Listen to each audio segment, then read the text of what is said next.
आला हजरत फाजिल बरेलवी की बात आती है।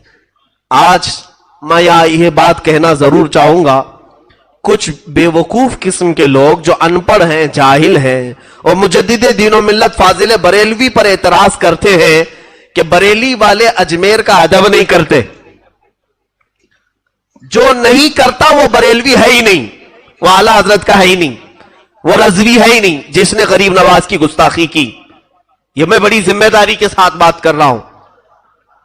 सरकार आला हजरत फाजिल बरेलवी के जो बिरादर मोहतरम लमा हसन रजा बरेलवी हैं, उनका शेर आज भी गरीब नवाज के आस्ताने पर लिखा हुआ है। ख्वाजा हिंद वो दरबार है आला तेरा, कभी महरूम नहीं मांगने वाला तेरा। किसी और का शेर नहीं, बरेली वाले का शेर है, आज भी लिखा हुआ है। अब यहां पर मैं ये बताना चाहूंगा कि अभी तासुब बहुत आ चुका है पीर परस्ती का और नफ्स परस्ती का। कुछ लोगों को ऐसा लगता है हम शरीयत की बात करेंगे तो धंधा पानी उनका बंद हो जाए। हम कहते हैं शौक से मुरीद बनाओ, लेकिन शरीयत मुस्तफा पर कायम होकर के बनाओ। यह बात टेढ़ी है ना, जाहिर सी बात है। जब हम ये बात कहें तो उन्हें ऐसा लगेगा कि अब तो हमारी बहुत सारी बंदिशें ये लगा रहा है, हमें औरतों से मिलने मना करता है, हमें नाजायज और हराम काम करने से मना करता है, तो फिर हम कैसे पीर रहेंगे? इसलिए दुश्मनी आला हजरत से करते हैं। सरकार आला हजरत रज़ियल्लाहु तआला अन्हु के दरबार मुअल्ला अजमेर मुअल्ला में हाजिरी के आदाब मैं अजमेर के मुकद्दस जमीन पर मौजूद मशाइख से ही बयान करता हूं। आज भी वहां मौजूद हैं बहुत सारे अच्छे लोग जो खानदान दर खानदान रिवायतों को नकल करते हुए आ रहे हैं। आला हजरत जब अजमेर पाक जाते थे हाजिरी के लिए, तो जो मज़ार पाक का इहाता है, जहां भीड़ लगा करके मज़ार पर उछल कूद करते हैं लोग, आला हजरत चौखट के बाहर खड़े होते थे, अंदर भी नहीं जाते थे। मुजावरीन उस वक्त के जो जानते थे, पहचानते थे, रास्ता छोड़ दिया और कहा आइए मौलाना अहमद रजा खां बरेलवी, बरेली से आप आए, आपके इल्म का बड़ा शोरा सुनते हैं, आप अंदर आइए, हाजिरी दीजिए। आला हजरत यूं जुबान से उंगली से इशारा कर खामोश करवाते, खामोश हो जाओ। और क्या लफ्ज कहते थे जानते हैं? आला हजरत ये फरमाते कि कुत्ते का काम दरवाजे पर रहना होता है, कुत्ता मालिकों के घर के अंदर नहीं जाता। आला हजरत ने यही अल्फाज गौसे पाक के दरबार के लिए इस्तेमाल किए, तुझसे दर दर से सग और सग से है मुझको निस्बत। और अजमेर मुअल्ला में हाजिरी देते तो कहते कुत्ता अंदर जाता नहीं है। मेरे अजीजों, हमारी ये जुबान नहीं है जो आला हजरत के लिए हम ये अल्फाज इस्तेमाल करें, लेकिन मुजद्दिद दीन और मिल्लत ने अपनी आजिज़ी में ये लफ्ज इस्तेमाल फरमाया। आजिज़ी में क्या हम गदागर हैं, फकीर हैं, और फकीर दरवाजे के बाहर ही रहता है, अंदर जाने का उसे क्या हक पहुंचता है? ये अदब रखने वाले मुजद्दिद दीन और मिल्लत पर आजकल के वो चोर लोग जो जेब कतरते हैं वो एतराज कर रहे हैं। औरतों को अंदर करके पैसे नोच ले और उनका माल हराम तरीके से खा ले, वो इस शान वाले मुजद्दिद पर एतराज करे। बहुत अफसोस की बात है। पढ़ो, इल्म हासिल करो, जिहालत से तौबा करो और तुम्हें पता चल जाएगा कि औलिया का अदब कैसे करते थे। आज तुम्हें खुद भी अदब सीखना हो तो इन औलिया को देखो कि ये कैसे अदब करते हैं।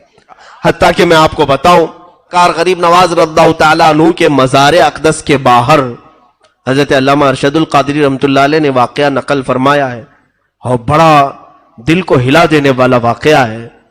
फरमाते हैं कि आपके दरबार के सामने भी एक वली थे। औलिया में दो कैटेगरियां हैं, कुछ औलिया जमाली होते हैं, कुछ जलाली होते हैं। कुछ की मिजाज में शिद्दत है, कुछ की मिजाज में नरमी है। हजरत गरीब नवाज रज़ियल्लाहु तआला अन्हु के दरवाजे के बाहर आज भी एक मज़ार था। वो एक बहुत बड़े वली कामिल थे, सिलसिले चिश्तिया के। उनकी भी कब्र वहां पर थी, उनकी भी कब्र। जाहिर सी बात है हर कोई अपने पीर के आसपास दफन होने को पसंद करता है। वो वली भी वहीं दफन थे। एक जमाने में एक खातून गरीब नवाज की बारगाह में मन्नतें कर करके, दुआएं कर करके एक बच्चा मांगी थी।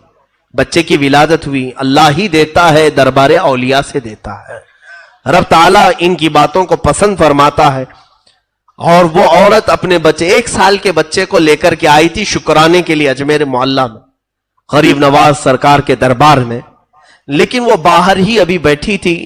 जो वली कामिल गरीब नवाज के सिलसिले में थे, उनका नाम मैं जिक्र नहीं कर रहा हूं, वो बाहर जहां उनकी कब्र थी वहां वो औरत बैठी थी। उनकी कब्र के पास बच्चे ने पेशाब कर दिया। बच्चा बच्चा होता है, अब जब पेशाब कब्र पर बहने लगा तो अचानक कब्र से एक ऐसा उछाल आया कि बच्चा हवा में उड़ा, नीचे गिरा और सर फट गया। उसी वक्त बच्चे की आहें निकली और सांस बंद हो गई। बच्चे के दिल की धड़कनें बंद। वो औरत बेसाख्ता पुकारने लगी। बड़ी मन्नतों के साथ एक बच्चा मिला था। बच्चे ने जो गलती की लेकिन ये बच्चा यही मर गया अजमेर। वो रोने लगी सरकार गरीब नवाज के दरबार। ये वफात के बाद की बात बता रहा हूं। बहुत रो करके कहने लगी कि जब आपके ही दरबार से भीख मांगकर मैं गई थी तो अल्लाह ने मुझे बेटा अता किया, और अगर ये वापस ही जाना था तो फिर ये बच्चा आया क्यों जो मेरी आंखों को इतने दिन ठंडक पहुंचाया। मैं कैसे सब्र करूंगी, कैसे बर्दाश्त करूंगी। ये कहते कहते वो थक हार करके गरीब नवाज सरकार की चौखट पर गिर गई। तो उसके बाद अचानक फकीरों में आवाज आई, बच्चा हरकत कर रहा है, बच्चा हरकत कर रहा है।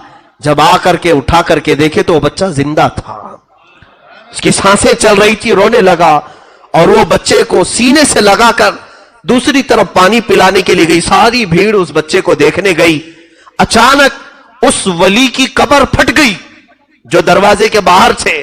कब्र फटी और वहां से एक बुजुर्ग निकले और किसी को दिखाई ना पड़े, ओझल हो गए और कब्र वैसी की वैसी रह गई।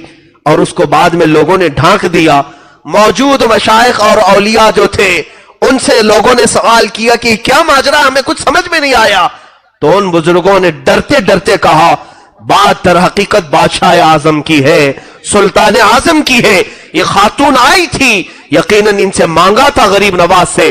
सुल्तान की अता थी, गरीब नवाज की अता थी। जो बच्चा दिया वो शुक्राने के लिए आई, लेकिन उसके बच्चे ने पेशाब करके उनके दरबार में रहने वाले एक वली की कब्र की बेहुरमती कर दी। तो उस वली को बर्दाश्त ना हुआ, जलाल में उन्होंने कब्र से हाथ उठाया तो बच्चा उछल करके गिरा और मरा। लेकिन सरकार गरीब नवाज को इस खातून का रोना देखा ना गया और गरीब नवाज ने रब्बे जुल जलाल की बारगाह में अर्ज की, मौला उस बच्चे को तकदीर शिबह मुबरम से तू उम्र अता फरमा। रब ताला ने फिर से उसे सांसें जारी फरमाई और जब बच्चा जिंदा हुआ, गरीब नवाज ने उस अपने सिलसिले के बुजुर्ग से मुखातब होकर के फरमाया, ऐ मेरे मुरीद, मेरे सिलसिले में तू बैत है, यकीनन तू बहुत सालों से मेरे पास सो रहा है, लेकिन याद रख मेरे पास आने वाले हर तरह के लोग आएंगे, बाअदब भी आएंगे, बेअदब भी आएंगे। किसी की बेअदबी तुमसे देखी नहीं जाती, इसलिए मेरे दरबार से उठो और बहुत दूर जाके सो जाओ। गरीब नवाज का हुक्म आया कि मेरे पास आने वाले कई तरह के आएंगे, तुमसे उनकी बेअदबी बेदेखी ना जाएगी। उठो अपनी कब्र से दूर जाकर के सो। उनकी कब्र फटी और वो उठे और चले गए। वहां कब्र आज है ही नहीं। अल्लामा अरशदुल कादिर रहमतुल्लाह अलैह ने पूरा वाकया लिखा है। ये सुल्तानुल हिंद है जो हम जैसे निकम्मों की हाजिरी को भी आज कबूल करते हैं। हत्ता कि मैं आपको बताऊं, गरीब नवाज के पड़ोसी जो आपके मुरीद थे, इंतकाल हो गया, जनाजे में आप साथ में जाते थे। जब भी किसी का इंतकाल हो, जनाजा उठाते, थोड़े कदम तो चलते। उनका मुरीद था, इंतकाल किया, दफन तक साथ में गए। हजरत ख्वाजा बख्तियार काकी फरमाते हैं, दफन करने के बाद जब लोग पलटे तो आप अकेले कब्र के पास खड़े रह गए। थोड़ी देर के बाद चेहरे का रंग बदल गया और उसके बाद थोड़ी देर के बाद अल्हम्दुलिल्लाह अल्हम्दुलिल्लाह कहने लगे। पूछा मुरीदों ने, हुजूर ये क्या माजरा है? कहा, बैत भी, मुरीदी भी अजीब चीज है। जो बैत होता है, पीर और मुर्शिद की बैत हासिल करता है, ये भी अजीब चीज है। कहा क्या हुआ? कहा कि ये मेरा मुरीद इंतकाल कर गया, जैसे ही इसे कब्र में रखा गया अजाब के फरिश्ते उतर आए, अजाब के फरिश्ते उतर आए और मैं सहम करके पीछे आ गया कि अब शायद इसे अजाब होगा। इसी असना में मैंने अपने मुर्शिद गिरामी ख्वाजा उस्मान हारूनी को देखा, उसकी कब्र के पास। हजरत ख्वाजा उस्मान हारूनी वो अजाब के फरिश्तों को रोक रहे हैं कि इसे अजाब ना दो, ये मेरे मुरीदों में से। کہتے ہیں وہ فرشتے کہنے لگے تھا تو آپ کے مریدوں میں سے لیکن آپ کے طریقے پر نہیں تھا, آپ کے راستے پر نہیں چل رہا تھا. حضرت خواجہ عثمان ہارونی نے کہا مجھے میرے رب سے ملنے دو, مجھے میرے رب سے بات کرنے دو. اور خواجہ عثمان ہارونی نے کہا اے رب العالمین, تو بھی جانتا ہے اور میں بھی جانتا ہوں اس چیز کو کہ یہ ہمارے طریقے پر نہیں چلا, لیکن اس نے دامن جو پکڑا تھا لوگ مجھے تانا دیں گے کہ عثمان ہارونی کا دامن پکڑا اور عذاب میں مبتلا ہو گیا. اے مولا, کیا تیرے دوست کو دنیا والے اس بارے میں تانا دیں تجھے گوارا ہے؟ رب العالمین کی طرف سے ندا ہے اے عذاب کے فرشتوں چھوڑو, جاؤ تم دوسری جگہ پر, اس لیے کہ اس کا ہاتھ معین الدین کے دامن سے لگا ہوا ہے. سرکار غریب نواز نے خود یہ واقعہ بیان کیا, کہا بیعت بھی عجیب چیز ہے, وہ غریب نوازی آج تک قائم ہے. اللہ ہمیں وہ